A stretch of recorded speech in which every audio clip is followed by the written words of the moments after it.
Depuis les élections législatives et régionales du 9 juin dernier, il y a une question qui m'est régulièrement posée et qui est celle-ci.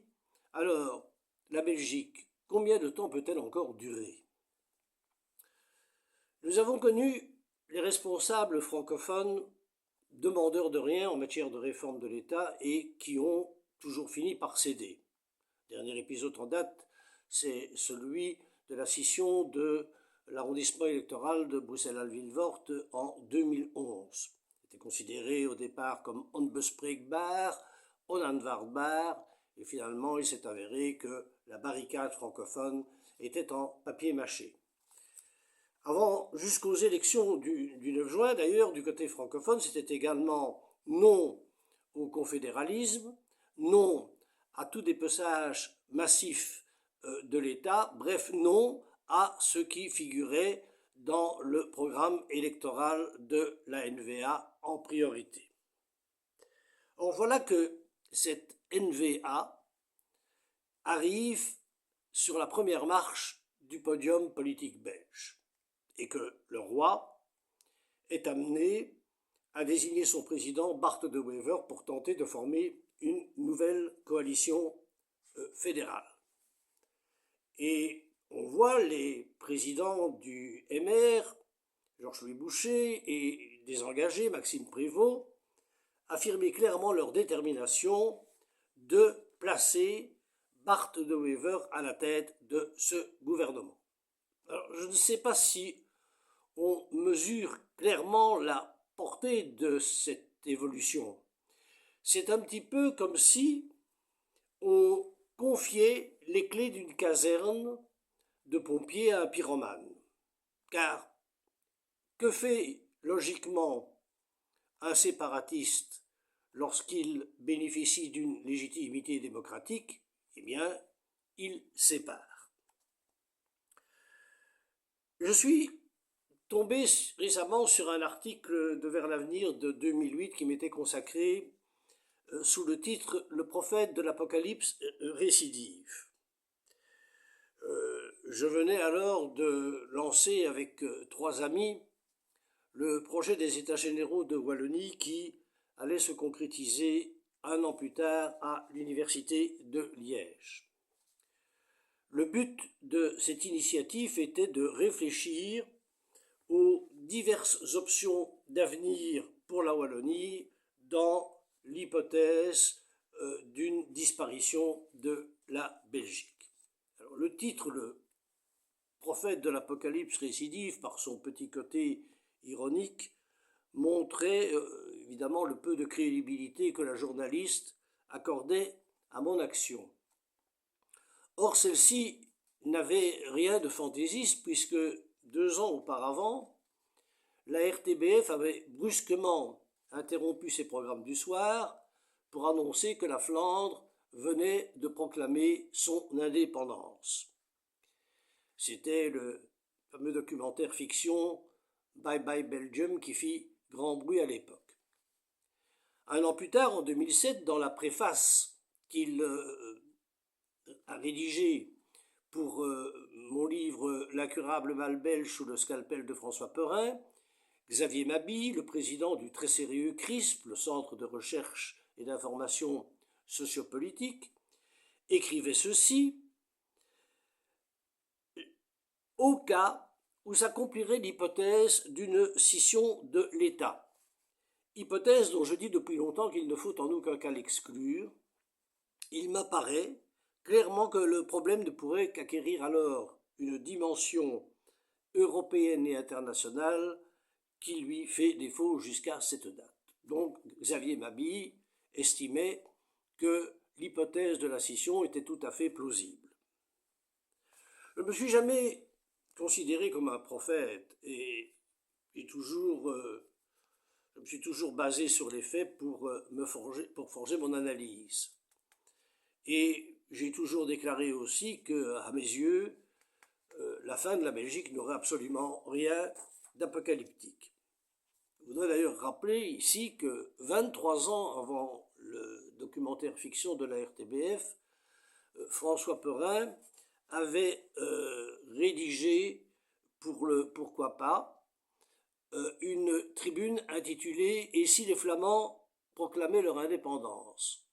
Et Jean Goll, qui était alors vice-premier ministre et ministre de la Justice, MR, donc libéral, PRL à l'époque, lui avait adressé le petit mot manuscrit suivant.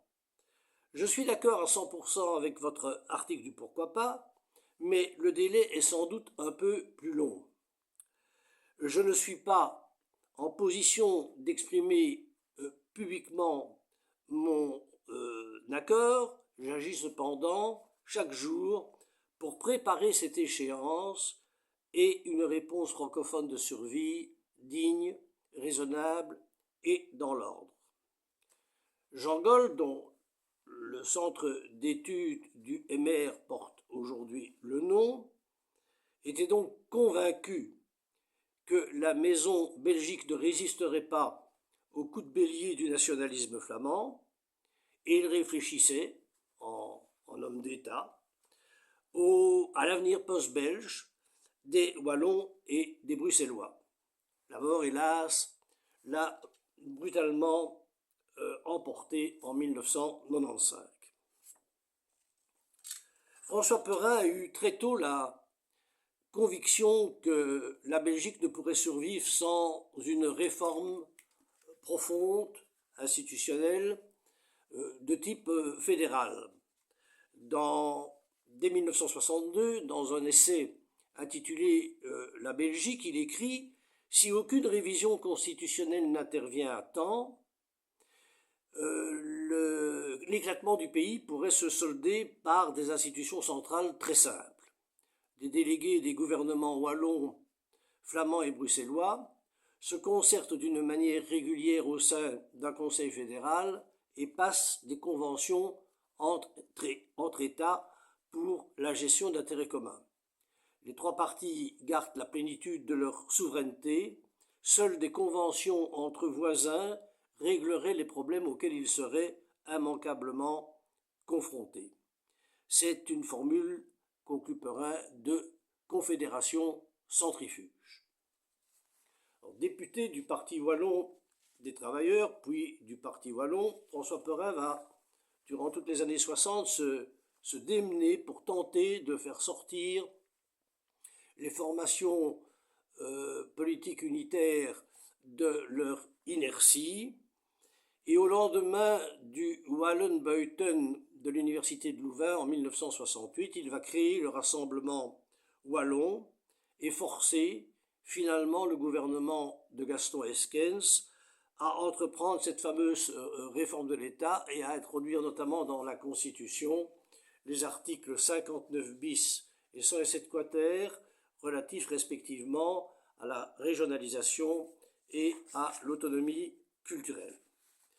Très vite, cette autonomie culturelle, qui était la revendication majeure du côté flamand, va être appliquée. Mais il faudra patienter pour que les trois régions, la région wallonne, la région flamande et la région bruxelloise, voient le jour, car le CVP va freiner des quatre fers pour empêcher la mise sur pied de Bruxelles région à part entière, estimant que Bruxelles, finalement, c'est la Flandre.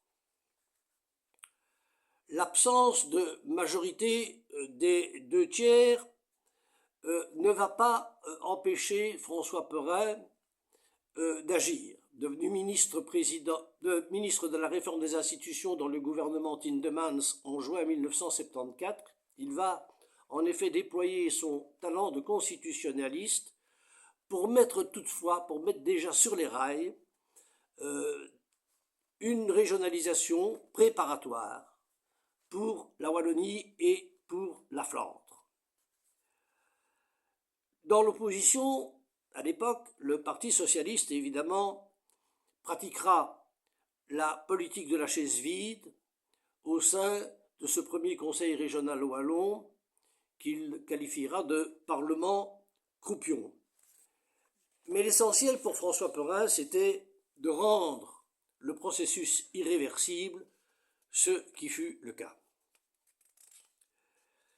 François Perrin a démissionné de la fonction ministérielle fin 1976 à la suite du virage à gauche qui avait été opéré par le président Paul-Henri Gendebien et qui venait rompre l'équilibre idéologique qui caractérisait la formation. C'est alors que le trio François Perrin, Jean Goll et Étienne Knops a négocié avec les libéraux la création d'un nouveau parti, le PRL, le Parti des réformes et de la liberté, qui est le MR actuel. En 1978, donc on essaye toujours de réformer l'État, et le premier ministre CVP, Léo Tindemans, va torpiller de façon assez perfide le pacte d'Egmont qui avait été mis sur pied et qui avait le mérite d'allier l'eau et le feu, c'est-à-dire de concilier les visions de la Volksunie et du FDF. Le 26 avril 1980, face à l'échec des négociations, notamment au sujet de la problématique bruxelloise, François Perrin va démissionner spectaculairement du Sénat en tenant un petit discours qui n'est pas sans me rappeler celui de Jean Gabin dans le magnifique film de Henri Verneuil, Le Président, lorsque Jean Gabin met fin à sa carrière politique. Voici ce que déclare François Perrin. Après avoir entendu toutes les déclarations qui ont été faites ces derniers temps, et en particulier au cours du présent débat, après avoir vu échec après échec tous les événements des dernières années, je ne parviens plus en conscience à croire en l'avenir de notre État.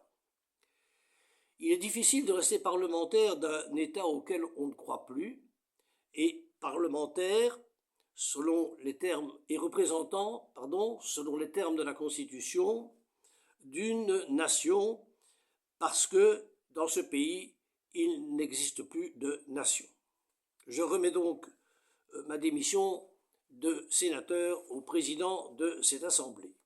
Mon motif est simple et triple.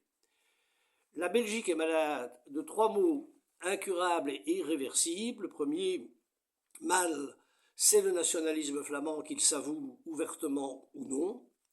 Le second mal, c'est que la Belgique est livrée à une particratie bornée, souvent sectaire, partisane, partiale, parfois d'une loyauté douteuse au respect de la parole donnée et de la signature, mais très douée pour la boulimie avec laquelle elle investit l'État, en jouant d'écoute, provoquant parfois le mépris public.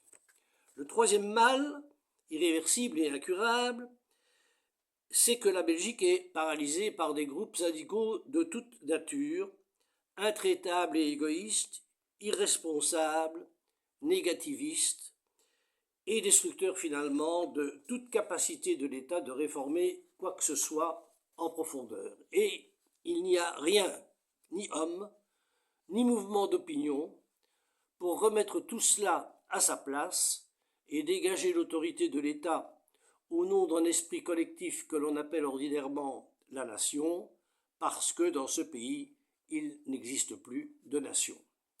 Voici donc, Monsieur le Président, ma démission de sénateur. Je reprendrai en conséquence, en solitaire, le chemin difficile des vérités insupportables. Adieu. François Perrin aura alors l'occasion d'expliquer à la presse tout ce qu'il a vainement tenté de faire les mois précédents avec les libéraux flamands pour tenter d'aboutir à un consensus institutionnel. J'ai des dates, explique-t-il, des rendez-vous annulés unilatéralement, sans motif. Lors d'une séance de rencontre, Van der Poorten est venu toujours aussi gentil, muet comme une carpe, entrant à 9h et sortant à midi, sans piper un mot. Et voyez aujourd'hui tous les amendements qu'il dépose. Tous plus ultra-flamingants les uns que les autres, en surenchère du CVP et de la Volksunie. Et après ça, il viendra dire qu'il a foi en la nation. Mais de quelle nation parle-t-il? De la Belge? Mais il a contribué comme les autres à la faire disparaître. La seconde moitié du XXe siècle a été marquée par l'influence prépondérante et la radicalité du Parti démocrate chrétien flamand, au point que l'on a pu parler d'État CVP. Ce parti, en effet, a mis tout en œuvre sur le plan législatif pour saper les fondements unitaires de l'État et affirmer la souveraineté de la Flandre. Depuis la fixation définitive de la frontière linguistique en 1962, à la scission de l'arrondissement électoral de Bruxelles-Halle-Vilvoorde en 2011, en passant par le Wallenbuiten de 1968 et la fameuse autonomie culturelle de 1970. En 1973, Manu Reuys, l'influent éditorialiste du grand quotidien flamand catholique de Standard, pourra ainsi sous-titrer son livre Les Flamands, un peuple en mouvement, une nation en devenir. Eh bien aujourd'hui, cette nation est bel et bien là, et elle hypothèque sérieusement l'avenir même de la Belgique. Les réformes de l'État vont se succéder, offrant chaque fois plus d'autonomie à la Flandre. En 1992, le Premier ministre CVP Jean-Luc Dehaene va parvenir au prix de discussions pénibles à un accord institutionnel qui faisait enfin de la Belgique un État fédéral. Ce fut l'accord de la Saint-Michel qui réglait, entre autres, le problème du financement des communautés. Grâce à ses collaborateurs qui disposaient d'un matériel informatique très performant, on les appela d'ailleurs les Toshiba Boys, Jean-Luc Dehaene avait trouvé le moyen pour que l'enseignement francophone soit rapidement asphyxié. Et c'est ainsi que les responsables francophones, demandeurs de rien, se virent contraints en 2001 de faire de nouvelles concessions en échange d'un refinancement de leurs écoles. Concession suivante, surreprésentation forfaitaire abusive pour la minorité flamande au Parlement régional bruxellois, présence automatique d'au moins d'un échevin flamand dans les communes, régionalisation de la loi communale afin d'offrir à la Flandre des moyens plus vigoureux pour mettre au pas les francophones de la périphérie. Les années 1980, avec la succession des gouvernements Martens-Goll, furent marquées par la crise fouronnaise. Pas question pour la Flandre, et notamment pour son ministre de l'Intérieur, le CVP Luc Van den Brandt, de nommer José Appert comme bourgmestre de Fouron. Tout cela va se solder fin 1988 par le sacrifice de l'intéressé et le bétonnage des fourrons dans la province de Limbourg, en échange, il est vrai, de la mise sur les rails de la région bruxelloise. Bref, on le voit, la Belgique est une sorte de souk permanent. En voyant ce qui s'est passé depuis la crise des 541 jours de 2010-2011 jusqu'à ce jour,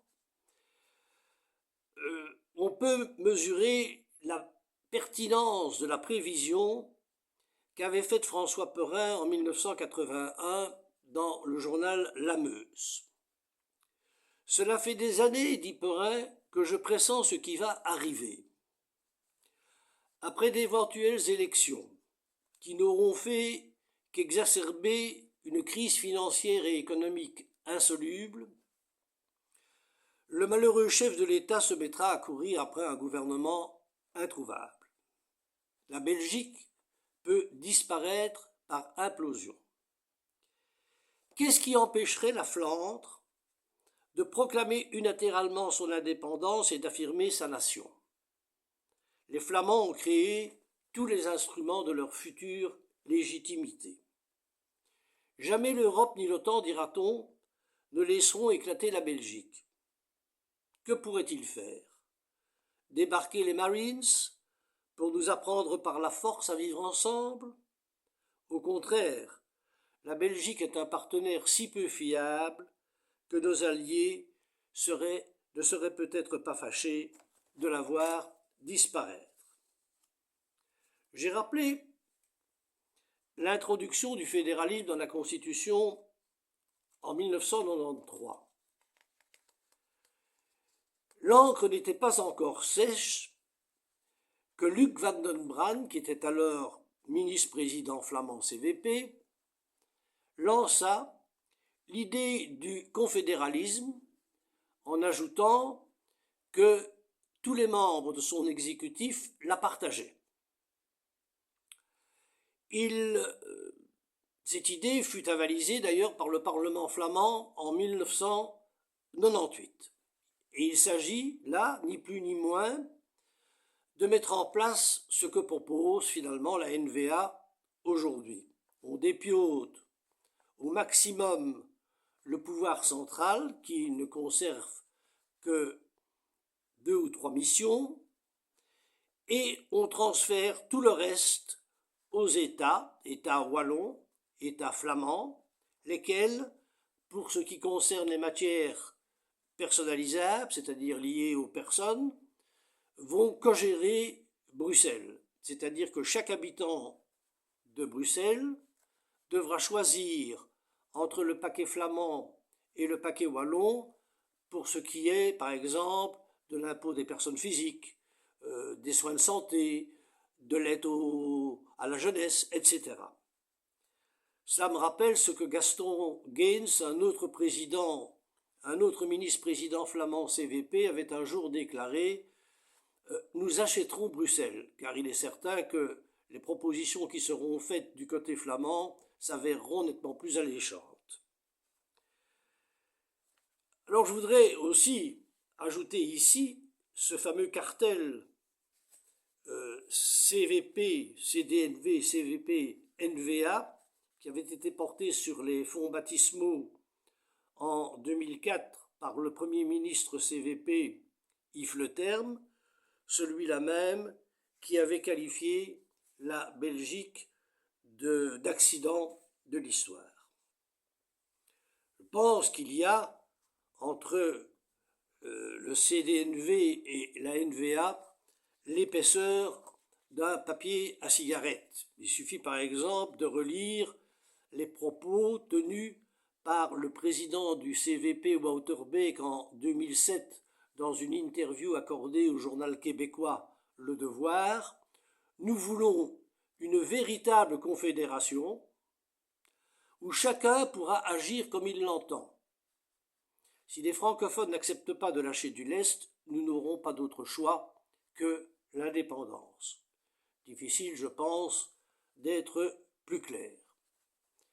Mais les libéraux flamands ne sont pas en reste non plus en matière d'intransigeance communautaire. J'ai rappelé tout à l'heure à quel mur François Perrin s'était heurté en 1978-1979 lorsqu'il avait essayé d'aboutir à un accord institutionnel avec les libéraux du Nord. En 2002, alors qu'il était président de l'Open-VLD, Karel de Gucht avait ces propos. La Belgique est condamnée à disparaître à terme, à s'évaporer, et en attendant, elle n'apporte plus aucune valeur ajoutée à la Flandre. Il est inadmissible que la Flandre paye davantage pour les soins de santé et reçoive moins en retour de la Wallonie. Quant à Bart Somers, qui lui aussi présida l'Open-VLD, il avait précisé dans une interview « Dans ma génération, nous donnons priorité aux intérêts flamands. Les francophones doivent savoir que les flamands sont résolus. Nous n'accepterons pas que notre croissance et notre emploi soient freinés parce que les Wallons ne veulent pas rencontrer nos demandes. Alors aujourd'hui, on voit le président du MR, Georges-Louis Boucher, nourrir une nostalgie à l'égard des familles politiques unitaires d'autrefois. Mais c'est une illusion que de vouloir les reconstituer, comme le lui a d'ailleurs fait remarquer l'historien libéral Hervé Asquin. Croyez-moi, un libéral flamand est un nationaliste flamand. D'ailleurs, il suffit de voir comment les familles traditionnelles se sont scindées en ailes linguistiques. La famille sociale chrétienne, ce fut en 1968. Elle n'a pas résisté au choc du Wallenbuiten de Louvain. Les libéraux ont suivi en 1972 et les socialistes en 1978. Il est clair qu'on ne remettra pas le dentifrice dans le tube. Hier, le CDNV était présent au gouvernement Vivaldi sans le CDH, et aujourd'hui, Vaureuil négocie sans le PS et le MR sans l'Open VLD. Pour Paul Magnette, le président du PS, il est clair que, avec Bart-de-Wever, on est dans une logique confédérale. Pour la première fois, dit-il en Belgique, le gouvernement fédéral est le reflet des majorités régionales et non plus le choix d'un projet fédéral. Et il est intéressant aussi de voir la réaction de Bart-de-Wever il y a quelques semaines lorsqu'il avait démissionné de sa fonction de formateur. Il est important, dit-il, d'avoir un gouvernement au plus vite pour la prospérité de la Flandre. J'avoue avoir failli tomber de ma chaise en lisant l'interview que Maxime Prévost, le président des engagés, a accordée au soir en sa qualité de médiateur royal. Alors qu'il s'était toujours montré très hostile à un gouvernement avec la NVA, le voilà qui se met à encenser littéralement Bart-de-Wever, qui selon lui doit aller au 16 rue de la Loi. Je confesse, dit-il, que je ne le connaissais pas bien. Là, je vois quelqu'un qui n'a jamais témoigné de mépris, qui a été systématiquement dans l'écoute et l'empathie pour trouver des voies de compromis. Honnêtement, je lui tire mon chapeau. Jusque-là, nous avions connu un Bart-de-Wever qui tenait des propos cinglants à l'égard de la Wallonie, mais je ne l'ai jamais senti dans les négociations. Alors Maxime Prévost est-il naïf au point d'avoir oublié que Bart-de-Wever est le leader des nationalistes flamands, leader de la NVA dont l'article 1er des statuts prône clairement l'émergence d'une république flamande au sein de l'Union européenne?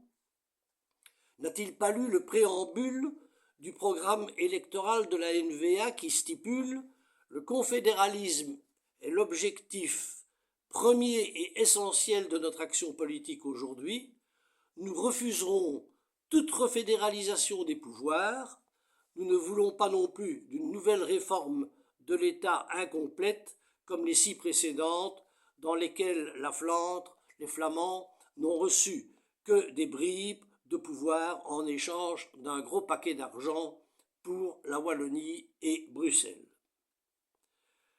Le CD aussi, dans la Vivaldi, est resté sur sa faim au niveau institutionnel, car c'est vraiment pour le CDNV qu'avait été inscrit dans le programme gouvernemental la préparation d'une nouvelle réforme de l'État pour 2024, notamment en ce qui concerne les soins de santé, mais rien n'a été accompli à cet égard. Maxime Prévost pense-t-il vraiment qu'à la veille des élections communales du 13 octobre, Bart-de-Wever peut se permettre de baisser la garde en ce qui concerne la défense des intérêts fondamentaux de la Flandre avec le concurrent Vlaams Belang qu'il a à ses côtés, car au Parlement flamand, la N-VA et le Vlaams Belang sont au coude à coude. Les deux formations indépendantistes détiennent chacune 31 sièges sur les 124 que compte l'Assemblée, ce qui veut dire 62 sièges sur 124. Il est clair qu'en cas de blocage total au niveau fédéral, la Flandre pourrait constater que la Belgique est devenue définitivement ingouvernable et proclamer unilatéralement son indépendance. Le CDNV viendrait même à la rescousse. Souvenons-nous en effet de la déclaration de l'ancien ministre de la Justice CVP Stéphane de Klerk au soir en 2013. Il y a toujours eu en Flandre deux forts courants, la démocratie chrétienne et le nationalisme démocratique. Ensemble, ils représentent un sentiment très majoritaire en Flandre. La relation entre le nationalisme et la démocratie chrétienne est profondément ancrée dans l'ADN flamand.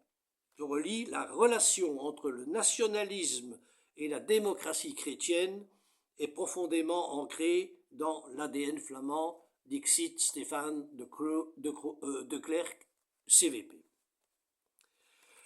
La crise politique de 2010-2011, les fameux 541 jours sans gouvernement de plein exercice, avait amené la Commission des Affaires étrangères de l'Assemblée nationale française à dépêcher chez nous deux de ses membres pour une mission de 3 jours. Leur rapport sur la situation intérieure belge, qualifié d'assez sombre, souligne les clivages profonds auxquels la Belgique est confrontée. Et le passage suivant, notamment, est édifiant.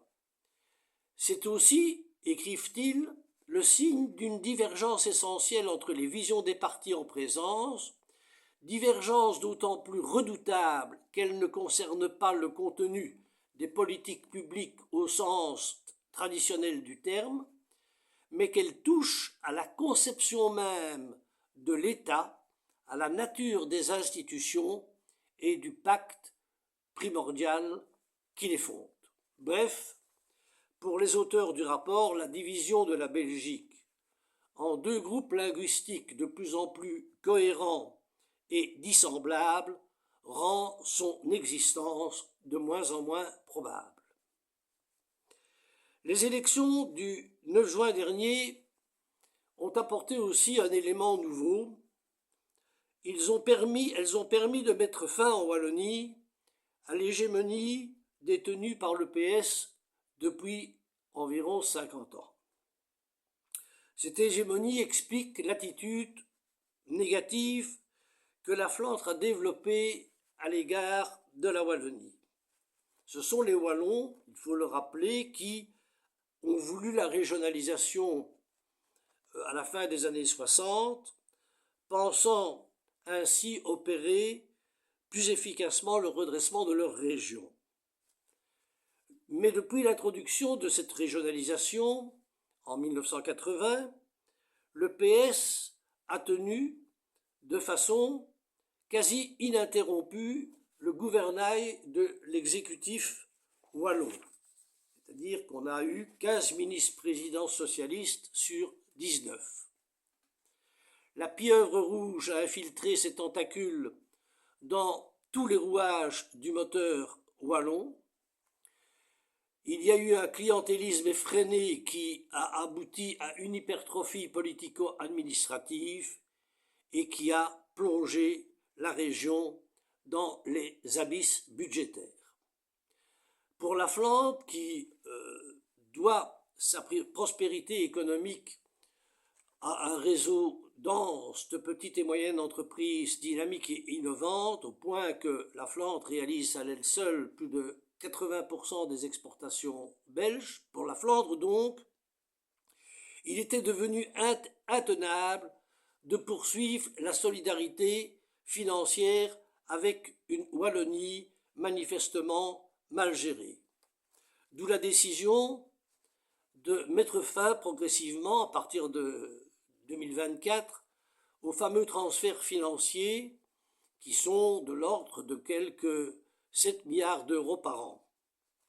Le discours de la Flandre est bien connu, libre à la Wallonie de mener la politique qu'elle souhaite, à condition d'en supporter toutefois seule la responsabilité financière. Je voudrais noter aussi que dès 1980, la Flandre a opté pour l'économie des moyens, c'est-à-dire qu'elle a immédiatement fusionné ses institutions régionales et communautaires. On a intégré la région dans la communauté avec un seul gouvernement, un seul parlement, le tout évidemment implanté à Bruxelles dans un but stratégique évident. À l'époque, les libéraux réformateurs étaient d'accord pour opérer une telle fusion, mais ils se sont heurtés à l'opposition du PS. Qu'est-ce qu'on a pu observer ces 5 dernières années avec la coalition Vivaldi? Cette coalition nous a offert un concert assez médiocre, où les interprètes semblaient suivre des partitions totalement différentes. Ce fut un pugilat constant entre le président du MR, Georges-Louis Boucher, et ses homologues du PS et d'Écolo, pugilat qui s'est d'ailleurs poursuivi de manière assez violente au cours de la dernière campagne électorale.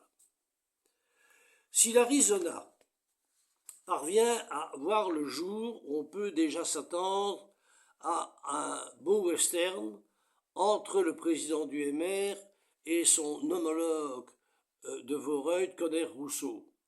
L'ancienne présidente de Vooruit, Mélissa de Prateren, qualifie déjà Georges-Louis Boucher de partenaire peu fiable. Et le fait pour Bart de Wever d'avoir été obligé il y a quelques semaines de démissionner de sa fonction de formateur pourrait l'amener aussi à nourrir quelques rancœurs à l'égard de Georges-Louis Boucher, car la politique n'exclut pas les sentiments humains. Alors, la Belgique, combien de temps encore? Sa naissance en 1830 fut le fruit des négociations diplomatiques qui s'ouvrirent à la conférence de Londres à la suite de l'effondrement du royaume des Pays-Bas. La méfiance des grandes puissances alliées européennes de l'époque, l'Angleterre en première place, méfiance à l'égard de la France, elle était telle qu'il fallut se résoudre à créer un État tampon. Rien de très glorieux dans tout cela. Les gens ne sont nullement consultés, le Congrès national belge est élu par à peine 2% de la population, et le choix du monarque, Léopold de Saxe-Cobourg, nous est imposé par Londres. C'est donc bien un artifice, et on peut même dire une sorte à l'époque de protectorat anglais. Talleyrand, qui était alors ambassadeur de France à Londres, ne croyait d'ailleurs pas aux chances de viabilité de ce nouvel État. Voici ce qu'il déclarait en 1832 à la princesse de Liéven. « Les Belges, ils ne dureront pas. Tenez, ce n'est pas une nation. De son protocole n'en feront jamais une nation. Cette Belgique ne sera jamais un pays. Cela ne peut tenir. » Alors vous me direz, oui, mais 192 ans après avoir tenu ces propos, la Belgique, elle est toujours là. Certes, mais à quel prix et dans quel état? Comment, en fait, dès le départ, le ver était dans le fruit. Comment, en effet, un tel état pouvait-il connaître un développement, une évolution paisible, lorsqu'on lit cette lettre adressée par Charles Rogier à Jean Requem, les deux hommes figuraient parmi les représentants de Liège au Congrès national de 1830-1831. Voici ce qu'écrit Rogier. Les premiers principes d'une bonne administration sont basés sur l'emploi exclusif d'une langue, et il est évident que la seule langue des Belges doit être le français. Pour arriver à ce résultat, il est nécessaire que toutes les fonctions civiles et militaires soient confiées à des Wallons et à des Luxembourgeois. De cette manière, les Flamands, privés temporairement des avantages attachés à ces emplois, seront contraints d'apprendre le français et l'on détruira ainsi peu à peu l'élément germanique en Belgique. Ce que Charles Rogier envisage ici n'est ni plus ni moins qu'un génocide linguistique et culturel. Et c'est précisément pour empêcher ce génocide qu'assez rapidement un mouvement flamand va voir le jour.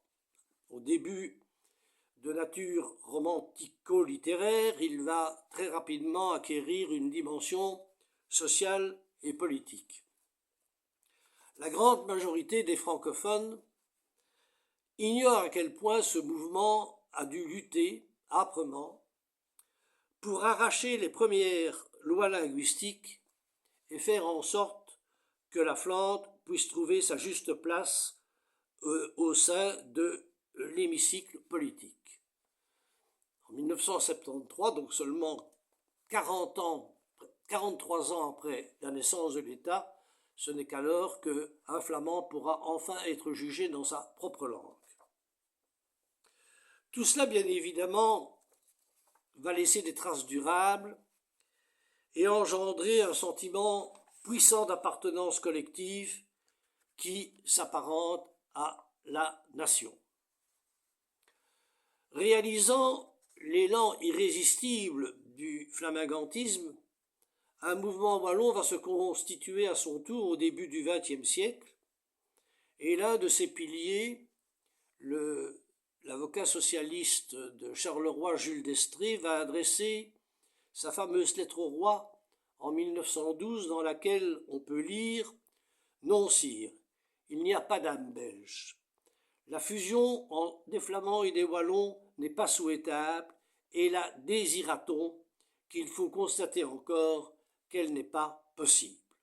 L'œuvre maudite, donc l'œuvre maudite du flamingantisme, se poursuit lentement par degrés, sans brusque éclat, avec la patiente opiniâtreté qu'ils apportent à leur conquête.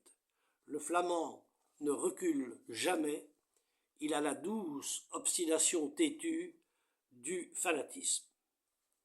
Aujourd'hui, le mouvement wallon a disparu de plus belle lurette, mais le Vlaams Volksbeweging, lui, est toujours bien là, avec ses nombreuses structures locales, et l'objectif est toujours le même, c'est l'indépendance de la Flandre.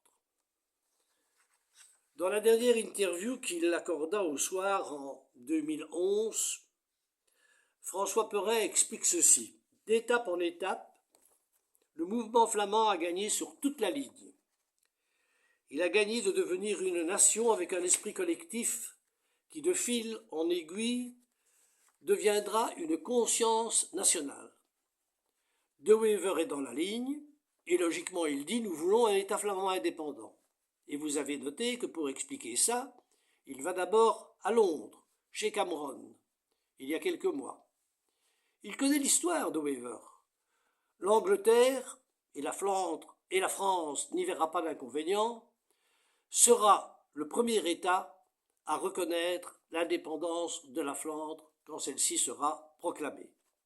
La NVA ne va pas s'évanouir, le nationalisme flamand bien ancré, il est porté tantôt avec virulence et haine par certains, tantôt avec un louvoiement prudent par d'autres, mais il ne s'arrête pas, il ne s'arrêtera jamais.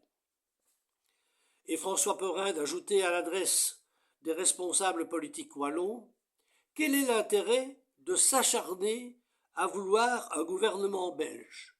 C'est que cela fournit un grand nombre d'emplois de ministres et de cabinets ministériels, alors on tire sur la corde. La Belgique, combien de temps encore? Je ne suis pas devin, mais pour avoir suivi l'évolution des choses attentivement depuis plus de 50 ans, j'ai la conviction que le démantèlement de la Belgique est un processus inéluctable. Le confédéralisme, s'il était appliqué, représenterait l'antichambre du séparatisme, car je pense qu'il ne faudrait pas longtemps pour que la Flandre considère le pouvoir central réduit à la portion congrue comme totalement superflu. Bref, ce serait alors le bye-bye Belgium. Merci pour votre attention.